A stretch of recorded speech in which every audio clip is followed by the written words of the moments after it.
formation d'ingénieur, je suis ingénieur arts et métiers.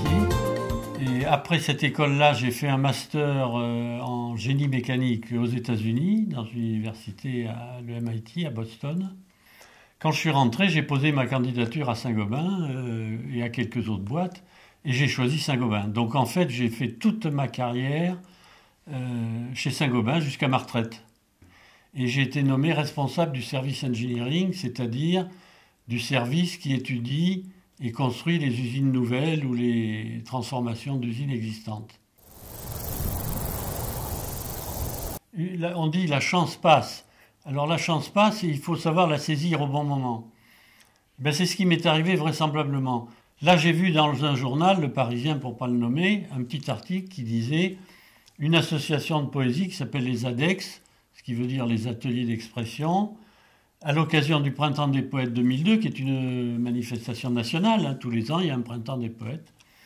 Mais dans la région de l'Oise, cette association proposait qu'on lui envoie 3 poèmes.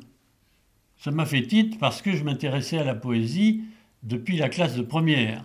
Mais il n'empêche que j'ai envoyé 3 poèmes, qu'ils en ont retenu un des 3, et qu'un gars m'a téléphoné, c'était le président de l'association, qui m'a dit, voilà, on a retenu un de vos poèmes, et vous ferez partie du recueil du Printemps des Poètes de l'Oise 2002, et on va faire une manifestation à Beauvais, au Conseil Général, je vous invite, enfin patati patata. Alors j'ai fait connaissance avec cette association, son président, et puis certains membres, des poètes, etc. Je suis allé à quelques réunions, et puis au bout d'un an, c'est-à-dire en 2003, le président des ADEX en question m'a dit « Est-ce que ça t'intéresserait de faire des interviews de poètes de l'association sur une radio locale à Crépy-en-Valois, dans l'Oise, une radio qui s'appelle RVM ?» Et je lui ai dit oui, ben oui, pourquoi pas, on va essayer. Et je fais donc une émission mensuelle depuis 2003. Donc j'en suis à la 113e ou 114e. Une émission mensuelle où j'interviewe un poète des ADEX. Et en dehors de cette émission mensuelle, je fais une autre petite émission très courte, alors qui est hebdomadaire, celle-là, qui s'appelle La Minute de Poésie, où avec une autre dame, on présente la biographie d'un poète des ADEX et on lit chacun un poème. Je me trouve dans ma passion qui date de très longtemps, qui est la poésie, qui n'a rien à voir avec ma vie professionnelle, complètement différent. D'ailleurs, quand je travaillais, personne ne savait que je m'intéressais à la poésie, ça s'est su très tard. C'était mon jardin secret, si tu veux, d'une certaine manière. Ensuite, je voulais rencontrer des gens, ben, je rencontre des gens, je rencontre des talents, je dialogue avec eux.